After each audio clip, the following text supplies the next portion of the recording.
할렐루야. 예수 그리스도 이름으로 성경 공부 시작하겠습니다. 오늘은 방학식이죠. 너무 좋죠.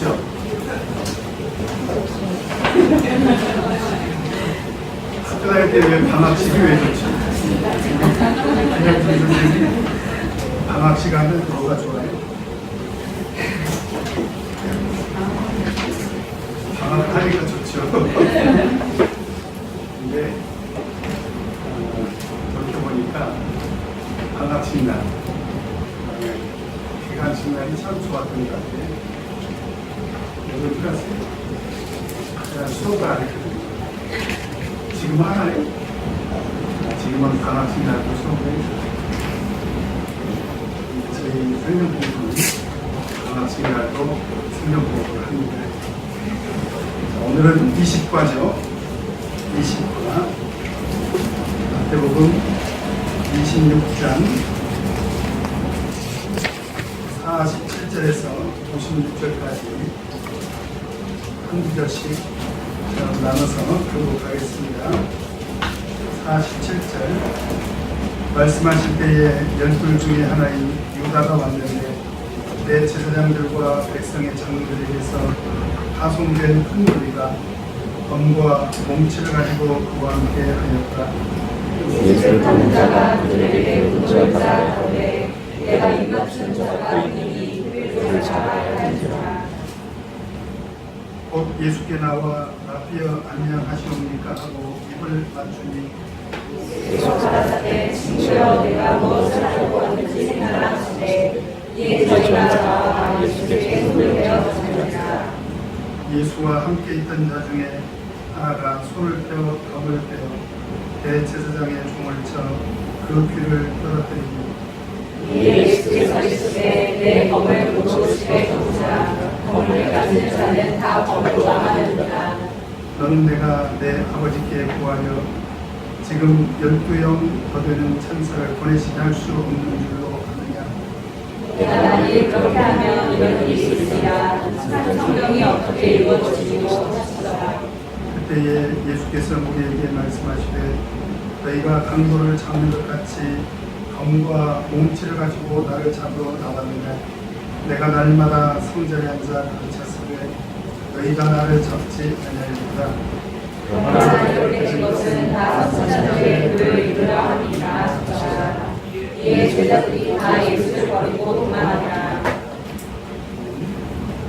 오늘 이 시간에는 예수께서 유다의 대신으로 잡히시는 내용을 가지고 공부하도록 하겠습니다. 공교롭게 방학식 날 예수님을 팔아먹고 방학식을 하게 됐습니다. 지난번에 우리가 겟세마네 동산의 기도는 구속사에서 어떤 위치에 있다라는 말씀을 제가 드렸죠. 예수님은 공생애가 있었어요.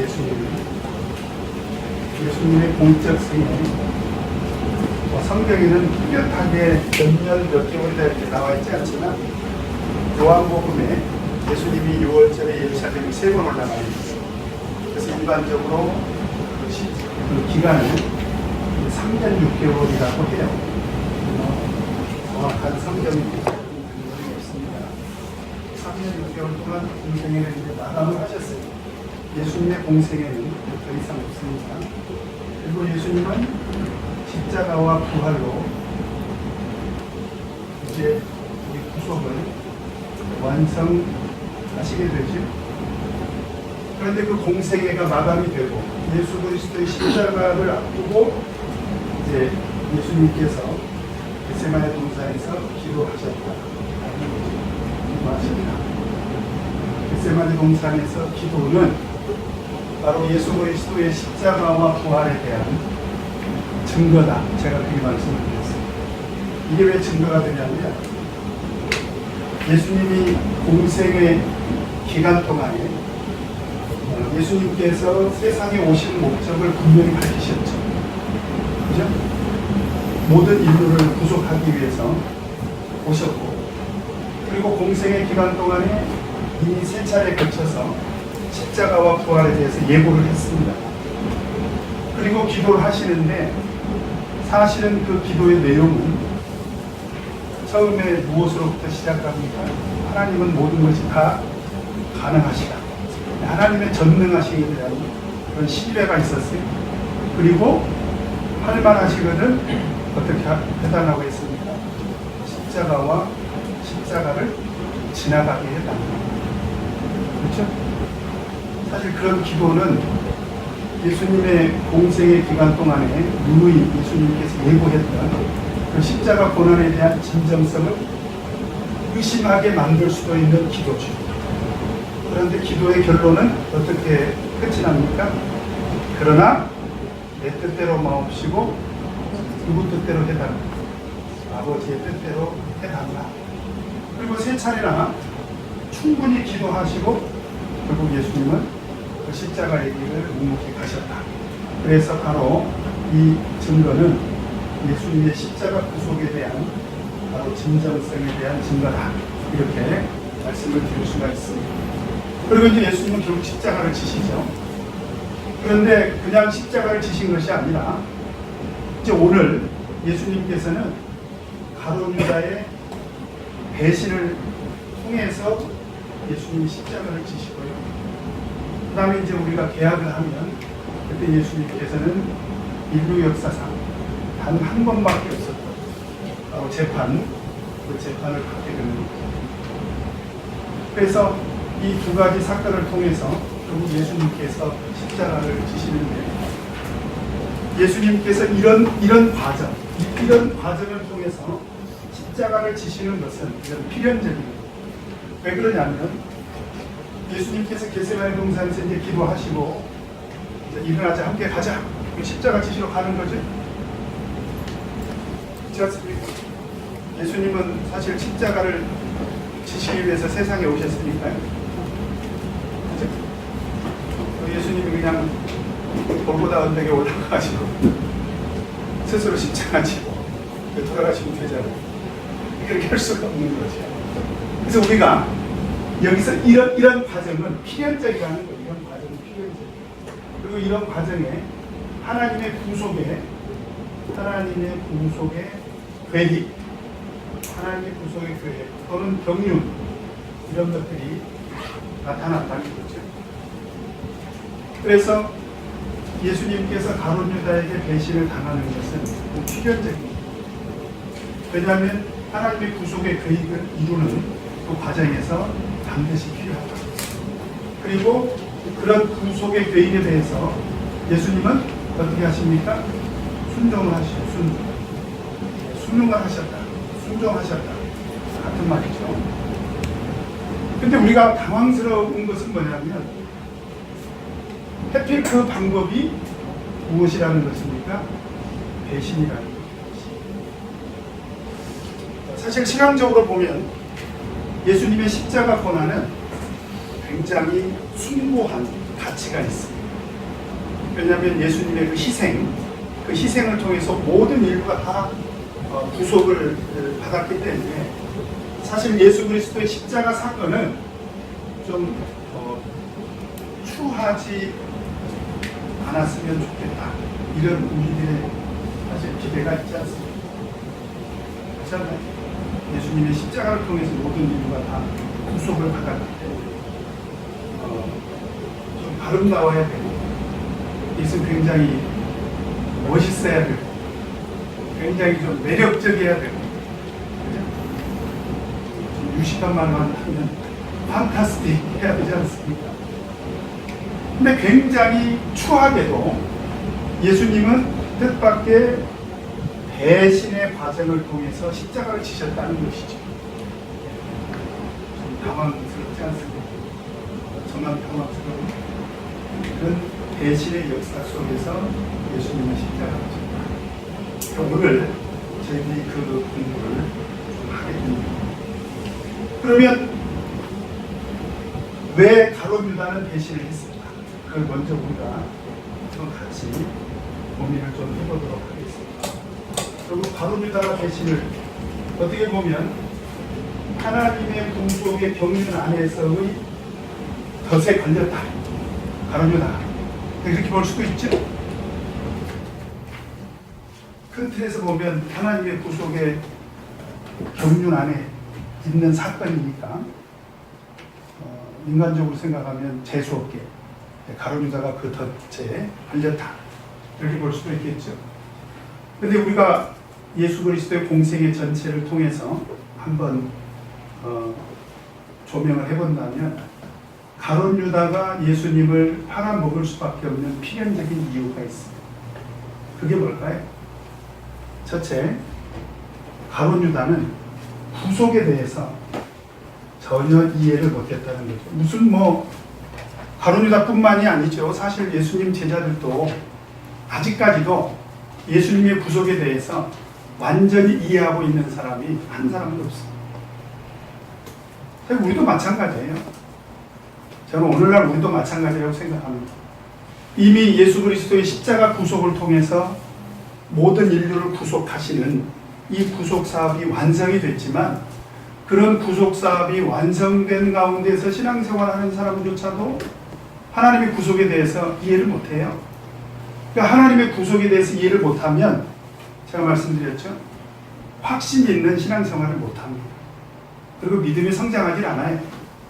그리고 믿음 자체가 풍성해지질 않습니다. 팍팍하지요. 의무감에서 억지로. 심지어 어떤 경우는 지옥 가는 게 두려우니까 그냥 발 하나 정도 얹어놓고 그리고 세례받고 성령 받았으니까 그걸 위로 삼아서 신앙생활을 하게 되더라고요. 근데 하나님의 구속은 그러자고 하나님의 구속이 존재하는 게 아닙니다. 그래서 하나님의 구속에 대해서 기본적으로 우리가 반드시 이해를 해야 된다. 근데 가룟 유다는 그 부분에 대해서 이해가 부족했다. 만약에 그가 하나님의 구속에 대해서 이해를 했다면 어떻게 보면 인간적으로 보면 가룟 유다가 배신한 것은 뭐라고 했어요? 제가 아까 도지라고 그랬잖아요. 이 함정에 자기가 빠졌겠냐 이 말이에요. 자기가 팔아먹었겠냐 이 말이죠. 오히려 다른 사람들을 충동질해가지고 다른 사람들이 예수님을 십자가 지게 했어야지. 근데 자기가 나서서 해버리거든요. 자기가 나서서 예수님 팔아먹어버리거든요. 그래서 결국 예수님으로 하여금 십자가를 지게 만들었다면 가룟 유다는 하나님의 구속에 대해서 전혀 이해가 부족했다라는 거 하나고요. 그 다음에 예수님 공생의 기간 동안에 보면 의외로 이 가룟 유다가 물질에 대해서 좀 탐심이 있는 것을 우리가 알 수가 있습니다. 물질에 대해서 탐심이 있었습니다. 구속에 대한 이해가 부족한 것은 결정적인 이유지만 이 물질에 대한 탐심도 소소하게 예수님을 팔아먹게 만든 하나의 동기가 됐다. 그래서 요한복음 12장 6절에 보면 우리 한번 찾아볼까요? 요한복음 12장 6절.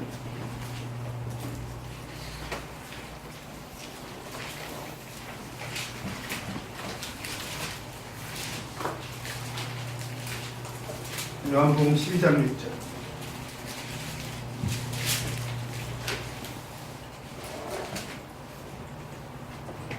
같이 읽겠습니다. 시작. 이렇게 말하면 가난한 자들을 생각함이 아니요 저는 부족이라 돈 배를 받고 거기 넣는 것을 훔쳐갑니다. 지금 거기서 보면 어떤 여인이 예수님께 와서 향유 옥합을 부어드리지 않습니까?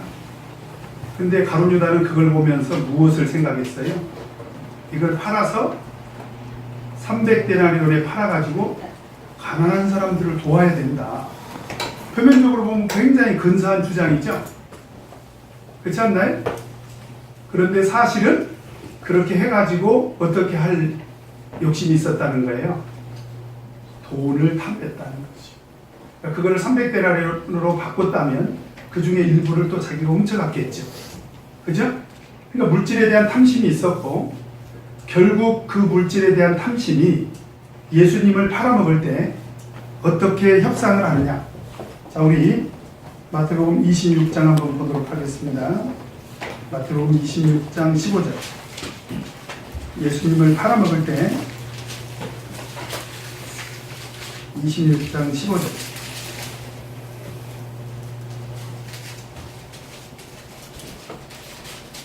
같이 읽겠습니다. 시작. 내가 예수를 너에게 넘겨주니 얼마나 주려느냐 하니 그들이 30 30을 달아주거늘. 여기서 보니까 예수님을 넘겨주려고 할 때 의도적으로 무엇을 요구합니까?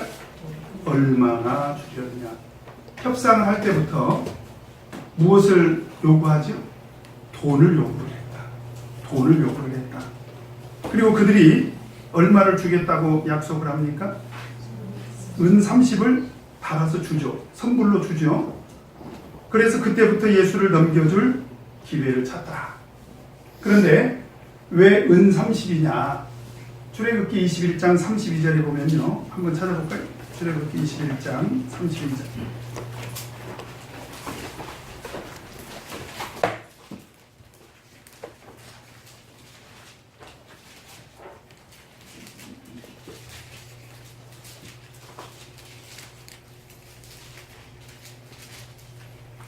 출애굽기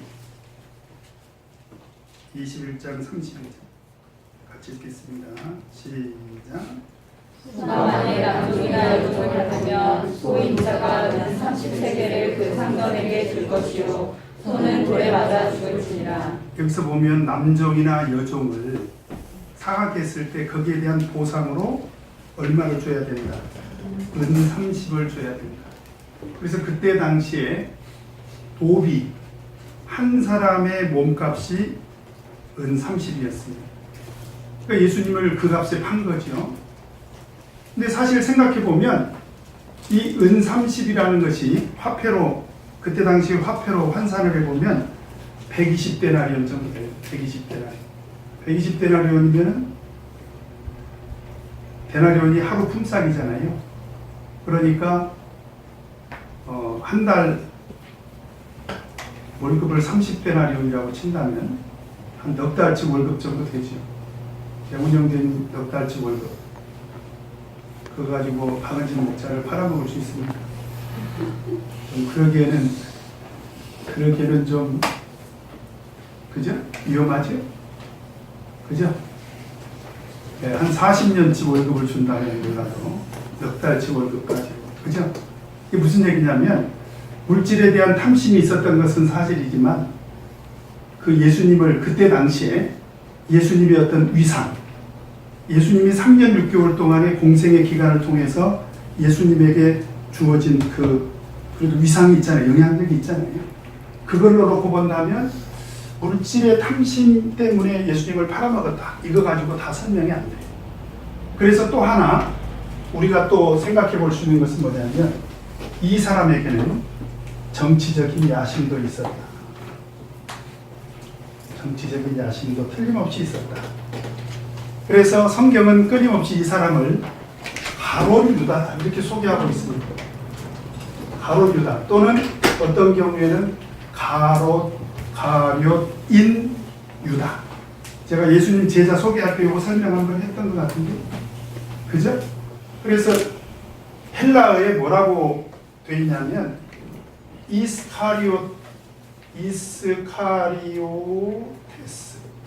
이스카리오테스라고 돼 있습니다. 그걸 우리는 가룟이라고 이렇게 번역을 하는 거예요. 이게 헬라어에는 이스카리오테스. 근데 여기서 유래된 영어가 뭐냐? 이스케리옷입니다. 이게 정명재님 이게 뭔 뜻이에요? 이스케리옷. 해필 모르는 단어를 제가 물어봤는데 이스케리옷 이게 변절자, 배신자. 그러니까 그렇게 돼서 유래가 된 건지 원래부터 그런 뜻이었는지 그걸 우리는 알 수가 없어요. 성경이 말해주고 있질 않아. 그래서 혹자는 이건 지명 이름이다. 지명. 또는 가룟 유다가 그렇게 행동을 했기 때문에 가룟 유다에게 별명으로 붙여준 거다. 이런 두 가지 주장이 있습니다. 두 가지 주장이 있어요. 어쨌든지 간에 가룟 유다를 계속 이렇게 소개하고 있는, 일관되게 유다를 소개할 때는 계속 가룟 유다라고 이렇게 소개를 하고 있습니다. 소개를 한 걸로 봤을 때 공통적으로 성경학자들이 주장하는 것은 뭐냐면 이 사람은 하나님의 구속에 대한 이해보다는 자기 정치적인 야심이 있었다는 거예요. 그게 뭡니까? 예수님이 세상에 오셨을 때 육적인 이스라엘 나라를 회복시켜 주실 메시아로 생각을 했다는 거예요. 그러니까 근본적으로 메시아관이 달랐다는 거죠. 예수님은 온 인류를 구속하기 위해서 오셨는데 이 가룟 유다는 자기의 어떤 정치적인 그런 야심을 구할 목적으로 예수님을 따라다녔는데 보니까 예수님께서 겟세마네 동산에서 기도하기까지 과정을 놓고 보니까 예수님은 혁명을 일으켜가지고 그죠? 혁명을 일으켜서 정권을 잡고 이스라엘 나라를 회복시켜줄 그런 계획이 있어요, 없어요? 전혀 없는 거죠. 그래서 그런 부분에 대한 실망이 결국은 가룟 유다로 하여금 배신하게 했다 라고 하는 것이 우리가 또 하나 생각해 볼 수 있는 것이고요. 그 다음에 결정적으로 또 한 가지 가룟 유다가 배신할 수밖에 없었던 이유가 있습니다. 그게 뭘까요? 요한복음 13장 2절 한번 보겠습니다. 요한복음 13장 2절 같이 한번 읽겠습니다. 시작. 다윗가 벌써 시몬의 아들 가룟 유다의 마음에 예수를 팔려는 생각을 넣었더니 네, 결정적으로 마귀가 가룟 유다를 어떻게 합니까? 미혹하죠. 미혹. 그래서 결국 이 네 가지 이유로 인해서 가룟 유다가 배신을 했다. 네. 예수님께서 제자들에게 이렇게 떡 먹는 중에 너희 중에 하나가 나를 팔리라. 그러니까 제자들이 뭐라고 얘기하죠? 제자들이 뭐라고 해요? 네? 나는 아니겠지요. 그런 얘기 하죠? 자, 따라서 해보십니다. 나는 아니겠지요. 나는 아니겠지요. 정말 그럴까요? 자, 우리 마태복음 24장 한번 보겠습니다.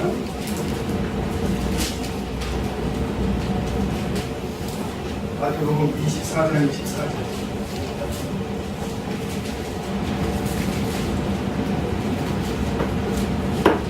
읽겠습니다. 시작. 어제 그리스도가 거듭하신 자들이 일어나 큰 표적과 기사를 보이어 있으면 같은 자들도 미혹하게 하리라. 마태복음 24장 24절에 보니까 거짓 선지자들과 거짓 그리스도가 나타나서 어떻게 한다고요? 택하신 자들도 어떻게 하더라? 택하신 자도 미혹하게 하더라. 그죠? 우리 어떻게 해야 되겠어요? 우리 정신 차려야 되겠죠? 사실은 가룟 유다의 배신의 이유는 오늘 우리들의 신앙을 정립하는데 우리가 물어봐야 돼요. 다른 구속에 대해서 올바로 이해하고 있는 거예요. 나는 하나님을 믿는다고 하면서 문제에 대해서 관심을 갖고 있지는 않는 거예요. 나는 하나님을 믿으면서 정치적인 야심으로 뭔가 권세, 명예를 추구하고 있지는 않는 거예요. 그래서 떠난 사람들 많죠? 최근에 우리 교회를 떠난 지도자들. 이것 때문 아닌가요? 한국 총회에서는 희망이 없어. 총회장이 될 것 같지도 않고, 목자들 가운데서 자기가 노력하지도 않고, 자기가 하고 싶은 대로 총회가 기회도 주지 않고, 그러니까 야심 때문에 사실은 떠난 거죠. 겉으로는 뭐 사명감으로 포장이 되어 있습니다만, 저는 그 진정성은 믿을 수가 없어요.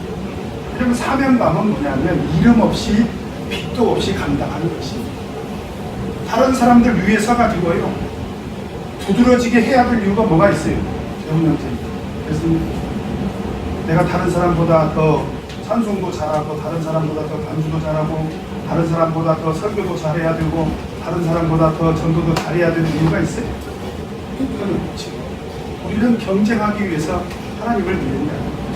우리는 다른 사람보다 더 신령과 진정으로 찬양하고 다른 사람보다 더 신령과 진정으로 봉사하고 다른 사람보다 더 신령과 진정으로 하나님께 예배하고 전도하고 그것이 우리 사명이지 왜 다른 사람보다 두드러져야 되냐. 이게 결국은 정치적인 야심입니다. 하나님을 믿으면서 시험에 드는 사람들의 상당수가 야심과 시험에 듭니다. 그리고 마귀의 미혹에 내가 미혹되진 않는지 한번 생각을 해보도록 하겠습니다. 그래서 가룟 유다의 배신으로 인해서 예수님이 십자가를 지신 것은 우리를 당황스럽게 하지만 사실은 엄밀히 따지면 얼마든지 나도 가룟 유다와 같은 믿음의 길을 갈 수가 있다. 정신 차려야 되겠어요. 그렇죠? 나는 예수님을 팔아먹지 않았다. 그건 틀림없죠. 역사적으로는 틀림없죠.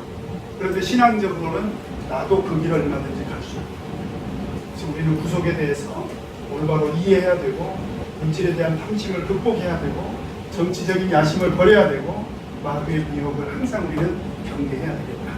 그런 신앙을 우리가 가져야 되겠습니다.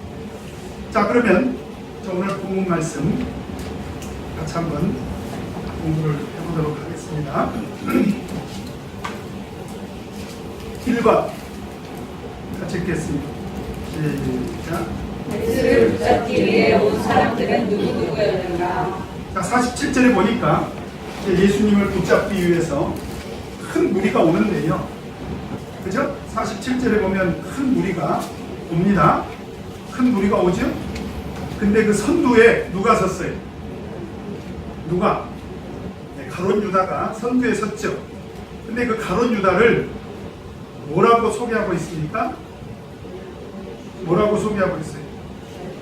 12 중에 하나. 여러분, 12이라는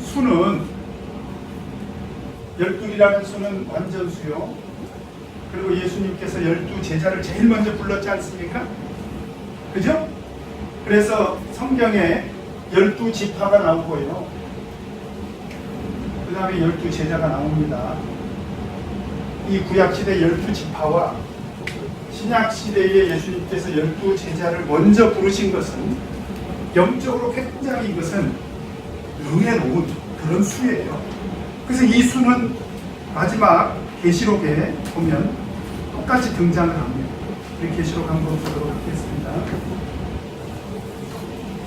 계시록 21장 12절 11절부터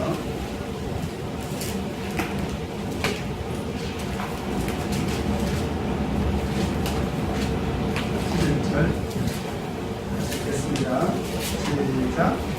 하나님의 영광이시네 그 성빛이 지극히 귀한 보석하고 벽과 수정같이 많다.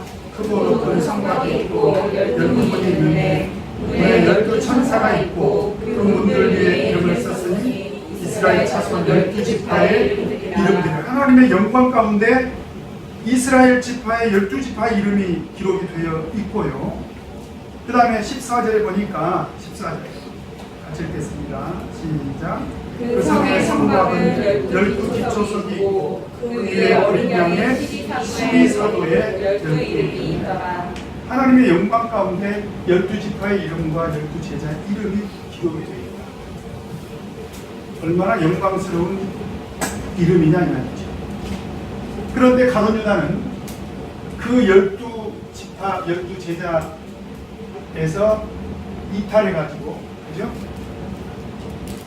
여기서 마귀에게 미혹을 받았어요. 구속에 대해서 이해를 못하고 물질에 대해서 탐심을 갖고 정치적으로 야심이 있고 마귀에게 미혹이 됐으니까 결국 여기서 이탈해가지고 뭐가 됐다는 거예요? 하나가 됐다는 거예요. 그래서 우리 고 대통령께서 하나의 일을 없애는 거예요. 네? 아무도 이해를 못하지. 이해하셨어요?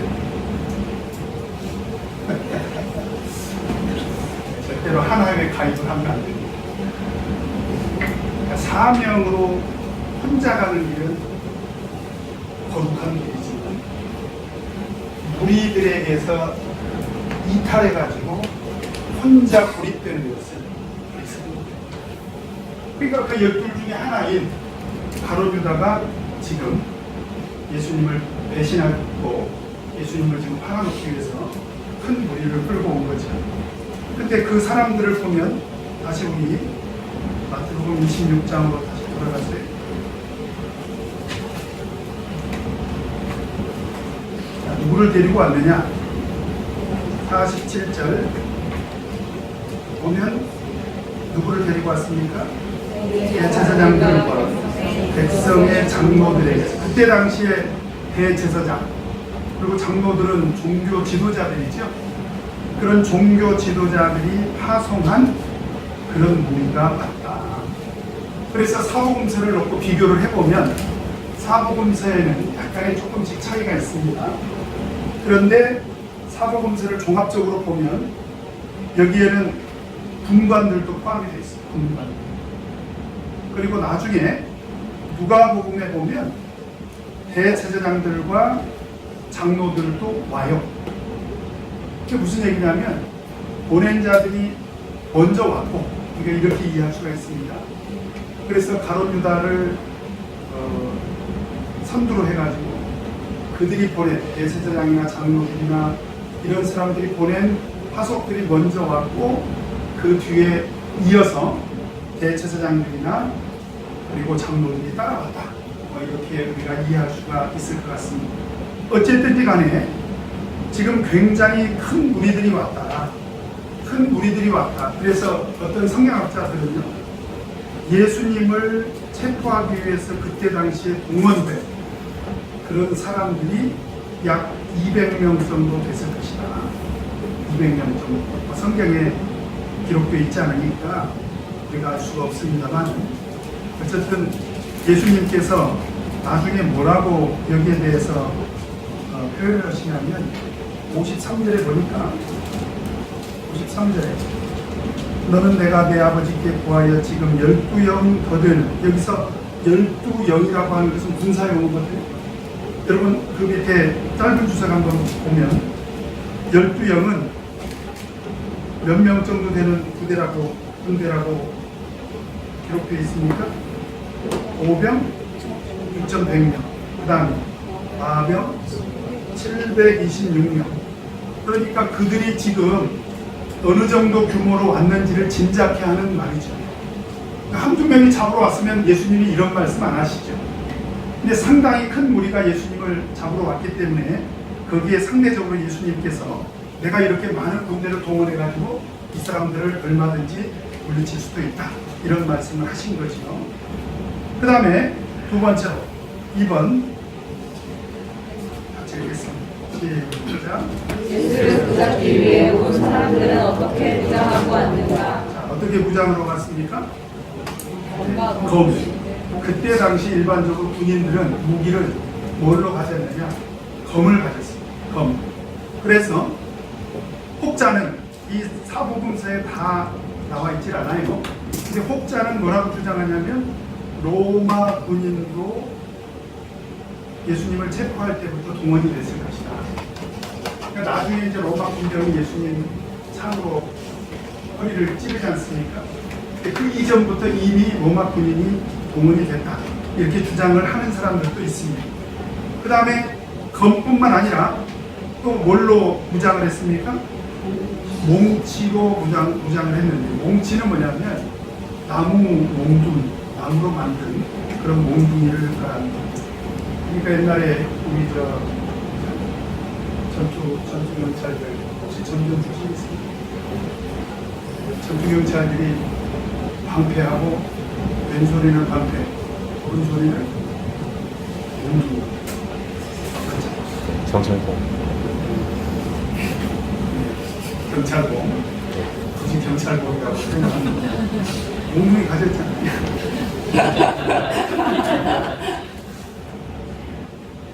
그래서 그때 당시에 성전 경비병들이 주로 몽둥이로 이렇게 무장을 했다, 그렇게 성경학자들이 추측을 합니다. 근데 왜 검과 뭉치를 가지고 예수님을 잡으러 왔을까요?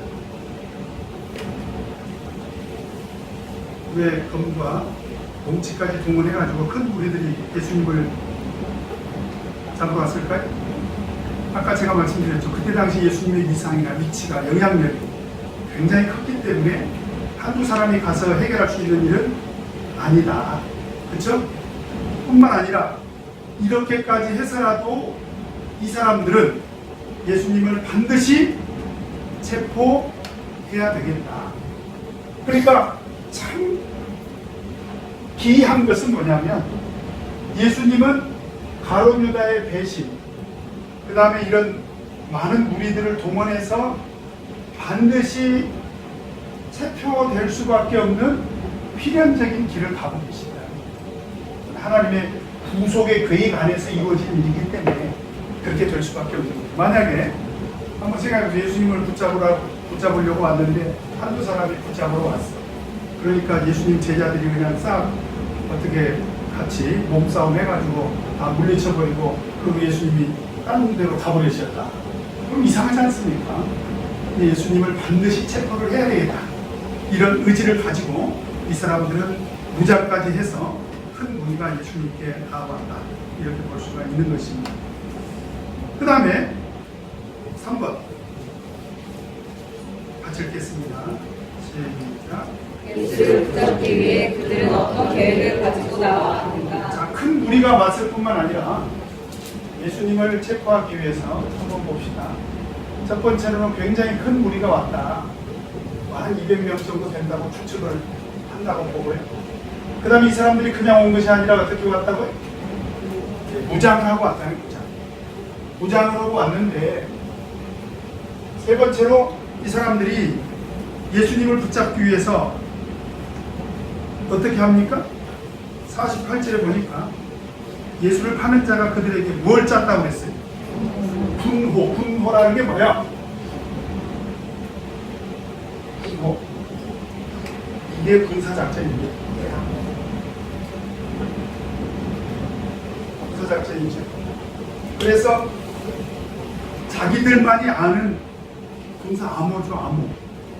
어떤 말이든지 행동이든지 동작이든지 어떤 제스처든지 이런 것들을 군사작전을 통해 가지고 그러니까 예수님을 순식간에 제압을 해야 되겠다. 지금 이런 계획을 가지고 나왔다는 거예요. 그러면 이 사람들이 어떤 군사작전을 가지고 나왔습니까? 가룟 유다가 뭐라고 그 사람들에게 군사작전을 짰어요? 내가 입맞추는 자가 그의 그를 잡으라 하였느니. 여러분, 입맞춤은 언제 하는 거예요? 내가 존경하는 사람, 그리고 내가 사랑하는 사람, 그죠? 그때 당시 입맞춤은요, 아랫사람이 윗사람에게 존경을 하거나 또는 윗사람이 아랫사람을 아끼고 사랑하는 그런 표현으로 입맞춤을 했는데, 바로 그 입맞춤을 분호로 짜가지고 지금 예수님을 팔아먹겠다. 참 기가 막힌 거죠. 그러니까 존경과 사랑의 표시가 무엇이 된 것입니까? 배신의 표시가 된 거죠. 근데 왜 굳이 입맞춤을 해가면서까지 예수님을 이렇게 지목을 했을까요? 요한복음 18장 3절을 보면 빨리 한번 찾아보시죠. 요한복음 18장 3절.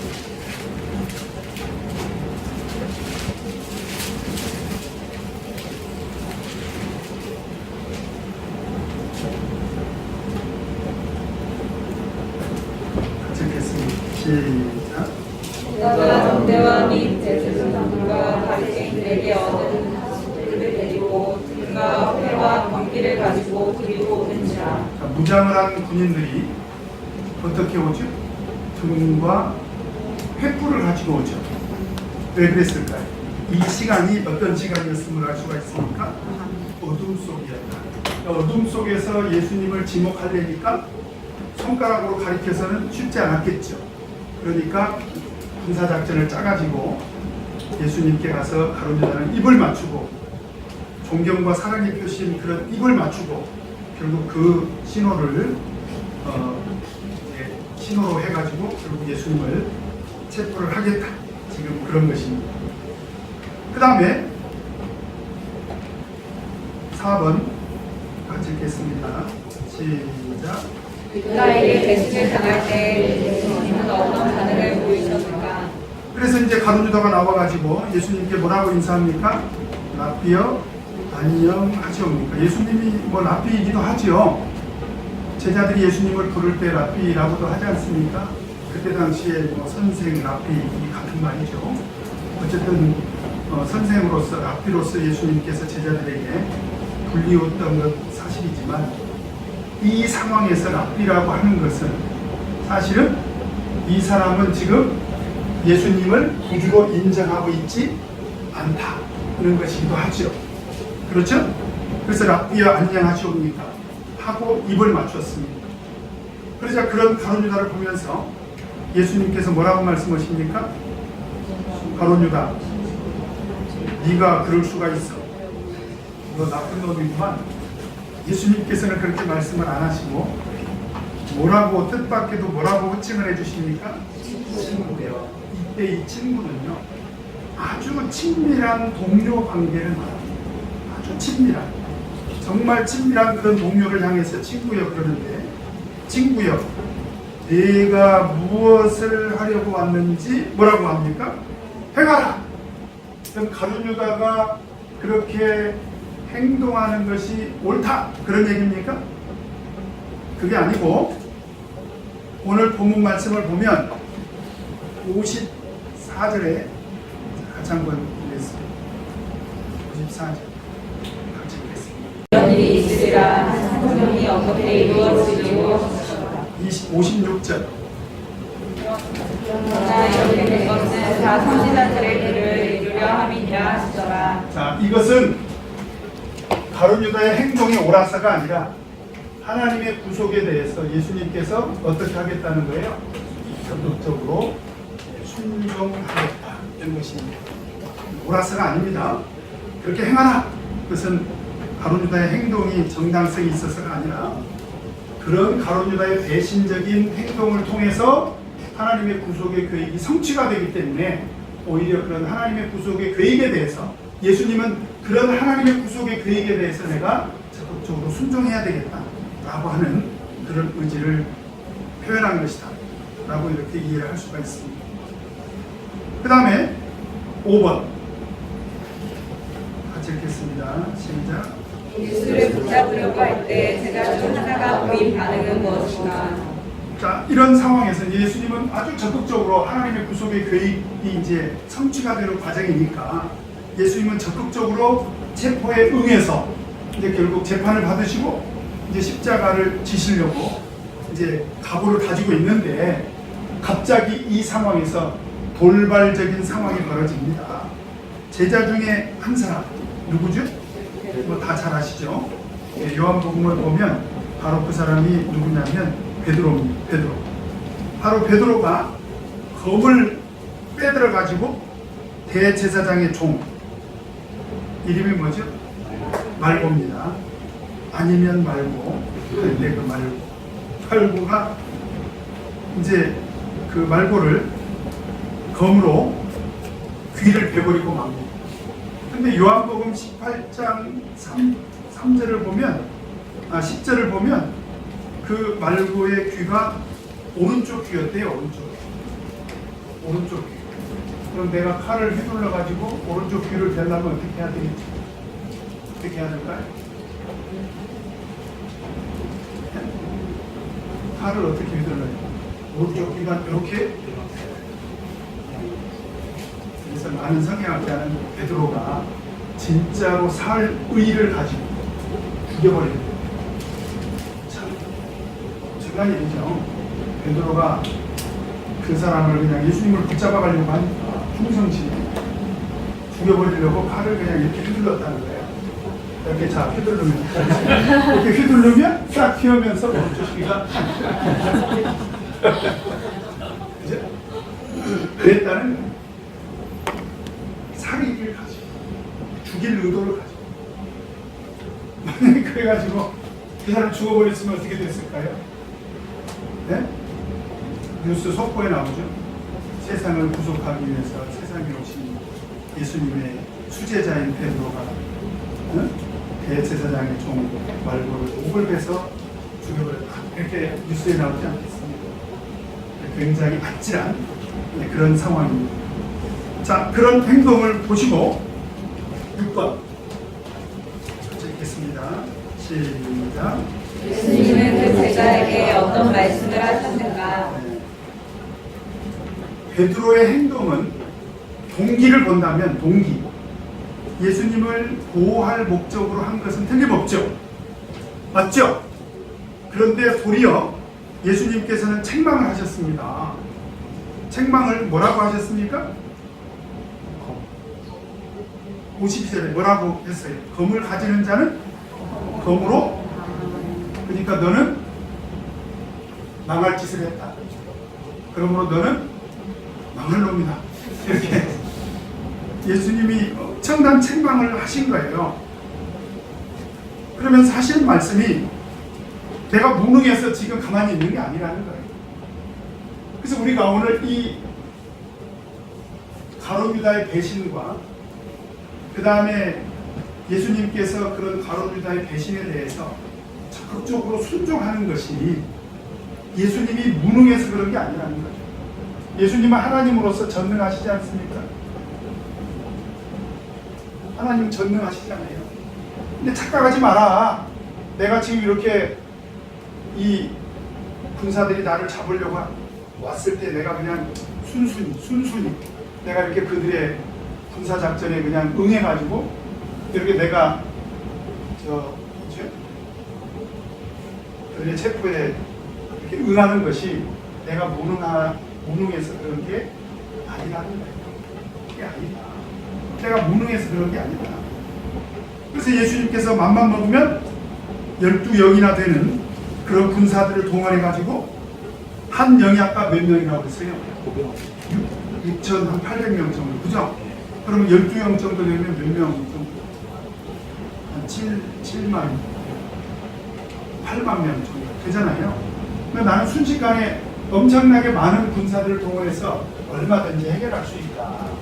그러니까 내가 무능해서 그런 게 아니라는 거예요. 내가 무능해서 그런 게 아니다. 그런 얘기입니다. 그러므로 예수님은 이런 과정을 통해서 그들은 예수님을 체포하기 위해서 큰 무리가 무장을 하고 군호를 하고 왔지만 예수님은 그들에 대해서 저항하지 않으시고, 그리고 그래서 인도의 유명한 간디, 그러니까 무장 비폭력으로 영국을 대항해가지고 식민지 해방운동을 했지 않습니까? 그렇죠? 예수님은 그들의 체포에 대해서 순순히 응하면서 그냥 예수님은 그들의 체포에 대해서 협력하는 그런 협력자가 아니라 그냥 저항하지 않으셨다는 거예요. 그리고 폭력을 절대로 사용하지 않으셨다라고 하는 것입니다. 그 다음에 7번 같이 읽겠습니다. 시작. 예수님은 자신을 붙잡기 위해 온 무리들에게 어떤 말씀을 하셨는가?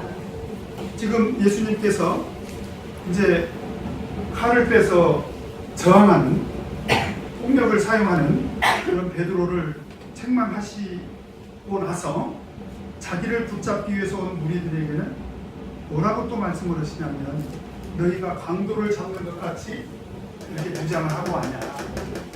그죠? 역시 그들에게도 역시 동일하게 책망을 하시는 말씀이죠. 굳이 그렇게까지 할 필요가 없다. 그러면서 뭐라고 말씀을 하십니까? 내가 날마다 성전에 앉아 가르쳤으되 너희가 나를 잡지 아니하였다. 사실은 지금은 이제 어둠 속이지만 평소에 예수님께서 성전에서 많이 활동을 했는데 너희들이 나 잡으려고 했으면 얼마든지 잡을 수 있었던 거 아니냐. 근데 세상스럽게 이렇게 무장까지 해가지고 너희들이 나를 잡아올 필요가 있냐. 예수님께서 그런 말씀을 하시죠. 그런데 그리고 나서 하시는 말씀이 뭐예요? 그러나 뭐예요? 이렇게 된 것은 다 뭐라는 거예요? 하나님의 구속의 계획 안에서 이루어진 일이라는 거예요. 그러니까 베드로를 혼낸 것도, 만약에 베드로가 검을 사용해가지고 어마어마한 일을 저질러 버렸다면 하나님의 구속의 계획이 어그러지지 않습니까? 그리고 평소에 예수님께서 성전에 계실 때 이 사람들이 그냥 예수님을 쉽게 붙잡았다면 역시 그것도 역시 하나님의 구속의 계획이 이루어진다. 그래서 이 모든 일에 된 것은 전부 오늘 예수님께서 말씀하시는 것은 뭐예요? 다 하나님의 구속의 계획 안에서 다 이루어지고 있는 것이다 라고 하는 것입니다. 그 다음에 8번 같이 읽겠습니다. 시작. 예수께서 붙잡힌 사람을 떠나고 제자들은 어떻게 하여 됩니까? 어떻게 됐습니까? 어떻게 됐어요? 예수님을 버리고 다 도망가 버리고 말았죠. 베드로는 도망 안 갔겠죠. 그렇지 않습니까? 베드로는 어떻게 했어요? 나중에 69절에서 74절까지 내용을 보면 베드로는 도망갔을 뿐만 아니라 예수님을 몇 번이나 부인을 하니까 3번이나 그냥 부인한 것이 아니라 맹세도 하고 74절에 보니까 저주까지 하면서 예수님을 부인합니다. 근데 사실 예수님께서 베드로에게 또 제자들에게 이미 예고를 하지요. 26장 31절 한번 보도록 하겠습니다.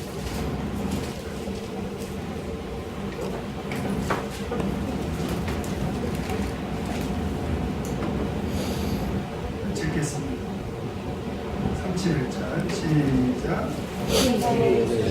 제자들에게 이르시되 오늘 밤에 너희가 다 나를 버리리라. 기록된 바 내가 목자를 치리니 양의 내가 흩어지리라 하였느니라. 여기서 보니까 너희가 다 나를 버리리라 그랬죠. 그러자 베드로가 33절에 뭐라고 얘기를 합니까? 시작. 나는 언제든지 버리지 않겠나이다. 베드로의 결정적인 한계죠. 아니 자기가 예수님을 버리지 않을 것이면 그것만 얘기하면 되는데 뭐라고까지 얘기를 했습니까? 다 주를 버릴지라도 그랬죠. 다 주를 버릴지라도 나는 언제든지 버리지 않겠습니다. 그러자 예수님이 뭐라고 말씀하십니까? 오늘 밤 다 굴기 전에 내가 3번 나를 부인하리라. 그러니까 뭐라고 또 장담을 해요? 내가 주와 함께 죽을지언정 주를 부인하지 않겠나이다. 그리고 모든 제자도 이구동성으로 이와 같이 말하니라. 근데 결과적으로 어떻게 됐습니까? 도망을 했죠. 그래서 우리가 하나 또 마지막으로 한번 생각해 볼 것은 사실은 지금 가룟 유다는 이제 적극적으로 예수님을 팔아먹은 거죠. 배신한 거죠. 그렇죠? 예수님을 배신했습니다. 그런데 사실은 보면 제자들이 도망한 것이나 가룟 유다가 배신한 거나 사실은 근본은 동일한 거죠. 왜냐하면 제자들은 왜 예수님을 배신한 것이나 다름없냐면 지금 예수님은 십자가 구속을 앞두고 사실은 가장 절박하게 제자들이 동행해야 될 그런 시점이었지 않습니까? 그렇지 않나요? 예수님이 무능해서 제자들의 도움이 필요해서가 아니라 원래 예수님이 제자들을 세울 때 첫 번째 목적이 뭐였어요? 예수님께서 제자들을 세울 때 첫 번째 나와 함께 있게 하시고 동행해야 되는 거 아니에요? 무슨 뭐 제자들이 칼을 들어가지고 뭐 그 사람들을 물리쳐 주기를 바란다거나 또는 예수님께서 십자가를 지셨을 때 이 사람들이 대신 와서 12제자가 와서 뭐 대신해서 십자가를 져준다거나 그걸 바라시는 건 아니에요. 근데 중요한 것은 그 자리를 지켰어야 되는 거 아니야. 그런데 결정적인 그 순간에 예수님의 제자들, 12제자들이 예수님을 버리고 도망간 것은 사실은 배신한 가룟 유다나 동일하다. 그런데 사실은 동일하지만 결론적으로 보면 사실 동일하지 않습니다. 그 결정적인 이유가 있어요. 가룟 유다는 이렇게 해서 예수님을 팔아먹었죠. 나중에 어떻게 처신을 합니까? 우리 마태복음 26장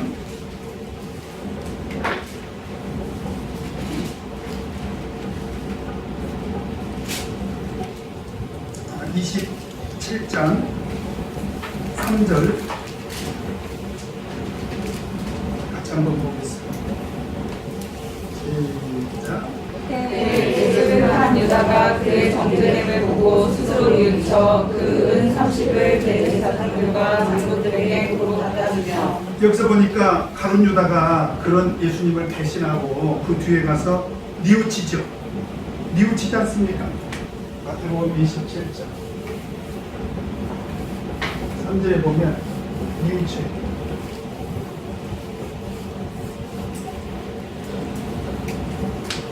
뉘우치죠? 그렇죠? 자, 그런데 중요한 건 그 뉘우침이 결과적으로 어떻게 됩니까? 4절 같이 읽겠습니다. 시작. 이제 내가 무죄한 피를 팔고 죄를 범하였도다 하니 저희가 가로되 그것이 우리에게 무슨 상관이 있느냐 내가 나가라 하거늘 가룟 유다의 뉘우침이 효력이 있어요 없어요? 효력이 있어요 없어요? 때는 늦으리가 된 것입니다. 회개의 기회가 됐어요 안 됐어요? 안 됐죠. 회개의 기회가 안 됐어요. 그래서 결국 회개의 기회를 얻지 못하고 결국은 회개의 기회가 없기 때문에 결국 가룟 유다는 어떻게 해버리고 맙니까? 자살하고 맙니다. 그죠? 그래서 여기서 말하는 뉘우쳐는 헬라어 원어로 메타멜로마이라고 그러는데 메타멜로마이 회개의 시작을 말하기도 하지만 그러나 회개의 기회를 얻는 것까지는 아닌 단어로만 사용이 됐습니다. 메타멜로마이 이건 뭐냐면 오늘 내가 교회 갔어야 되는데 이렇게 뉘우치는 거죠. 내가 오늘 성경 공부했어야 되는데 내가 안식일 지켰어야 되는데 까지만 간 거예요. 그것을 메타멜로마이 그렇습니다. 그런데 예수님 제자들은 어떻게 했느냐? 26장 75절 같이 한번 보겠습니다. 26장 75절 같이 한번 읽겠습니다. 시작. 예수가 예수의 가기 전에 내가 서서 나를 주인하는 하심이 생각나서 강에 받아서 심히 통곡하니라. 마태복음 27장 몇 절이었습니까 그게? 26장 75절에 가룟 유다는 심히 통곡을 했죠. 베드로. 빨리 수업을 끝내야 되겠습니다. 베드로가 심히 통곡을 했죠. 예수님의 수제자인 베드로가 심히 통곡을 했습니다. 그리고 성경은 예수님의 그 나머지 제자들이 회개했다 그런 표현은 없어요. 그런데 성경은 우리들에게 무엇을 가르쳐주고 있느냐? 예수님의 제자들이 확실히 회개한 증거들이 있습니다. 그죠? 예수님 부활한 뒤에 어떻게 했어요? 도망했던 제자들이 다시 다 모이죠. 그리고 예수님을 전하다가 한결같이 다 순교를 하지 않습니까? 결국 그들은 회개를 했다라고 하는 것을 알 수가 있습니다. 그래서 베드로의 이런 심히 통곡하는 이것을 상징적으로 보여주는 것은 뭐냐면 그들은 회개의 기회를 얻었다는 거예요. 그래서 이 회개는 메타노에오라고 합니다. 그러니까 메타멜로마이는 뭐냐면 단지 후회하는 거예요. 후회하는 거예요. 그런데 회개는 뭐냐면 메타노에오. 회개의 기회를 얻은 겁니다.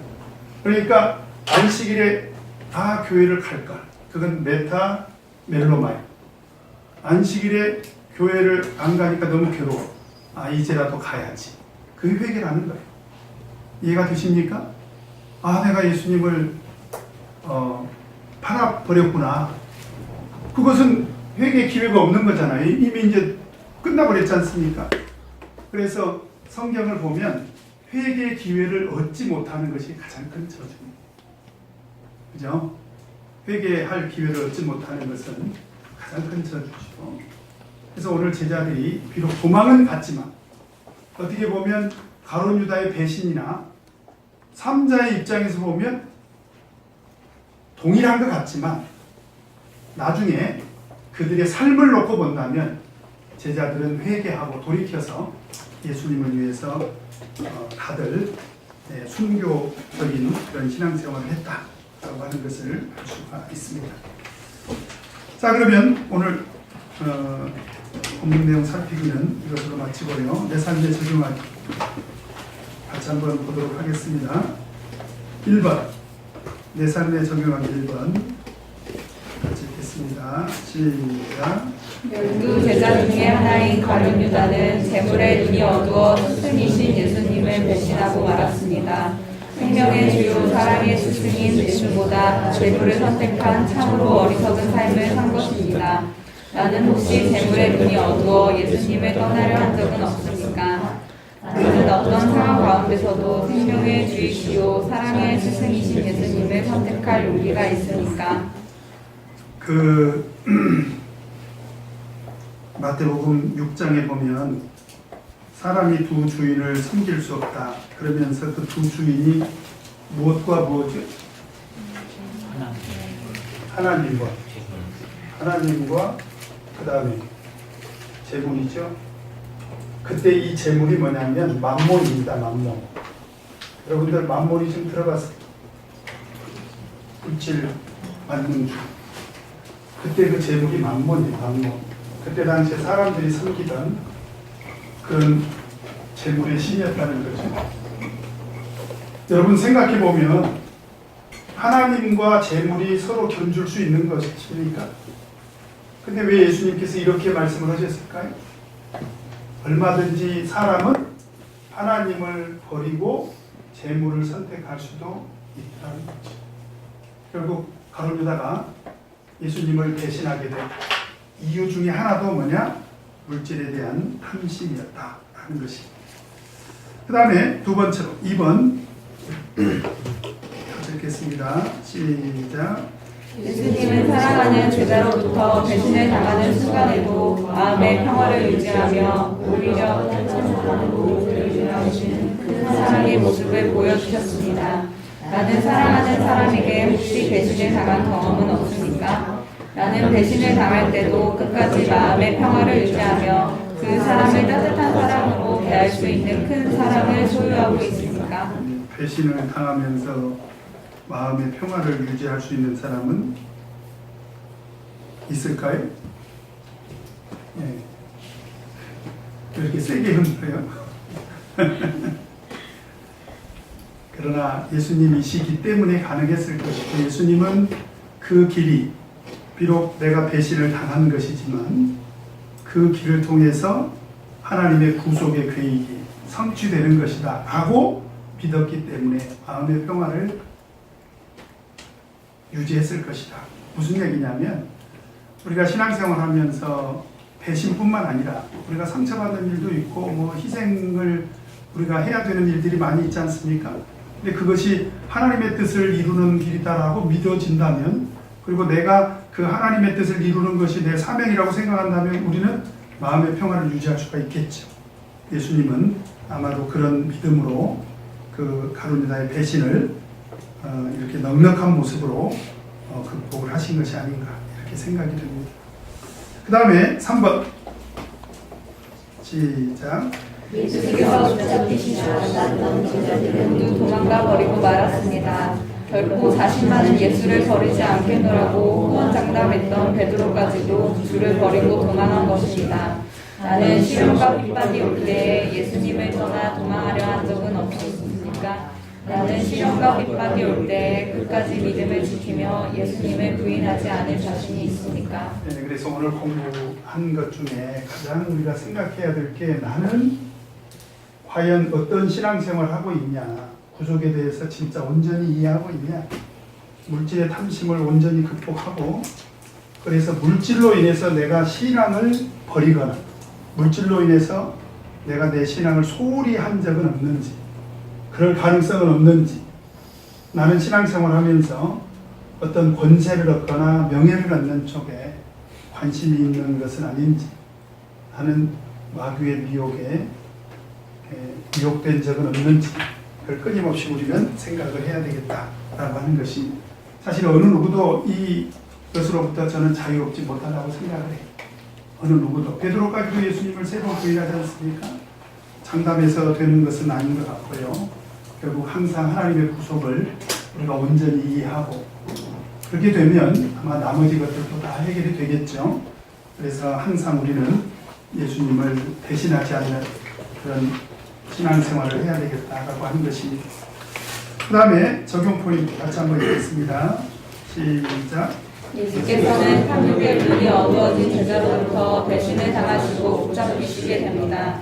뿐만 아니라 나머지 제자들조차도 예수께서 붙잡히시는 순간에 다 도망가 버리고 맙니다. 마지막 십자가의 고난을 앞두시고 홀로 남으시고 외로운 십자가의 길을 가신 것입니다. 이 순간에 당신이 할 수 있는 일은 무엇입니까? 이 순간에 우리가 할 수 있는 일은 무엇입니까? 방학하는 것입니다. 기도하겠습니다. 혹시 오늘 설명을 들으면서 질문 없어요? 질문? 제가 이 내용을 공부하면 꼭 질문이 나옵니다. 질문 없어요? 이 공부를 하면 꼭 질문이 하나 나옵니다. 가룟 유다가요, 그렇게 그 자리에서 뉘우치고 다시 자살하지 않고 다른 제자들처럼 그렇게 열심히 또 전도하고 뉘우쳐서 살았다면 그것은 회개의 기회인가요? 저도 모르겠네요.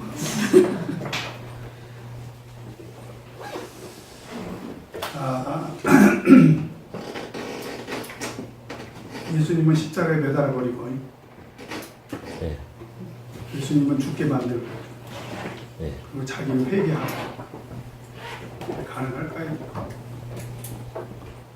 이제 우리가 성경을 보면서 가정을 해서 우리가 답을 얻는다는 것이 참 어려운 것 같아요. 제가 봤을 때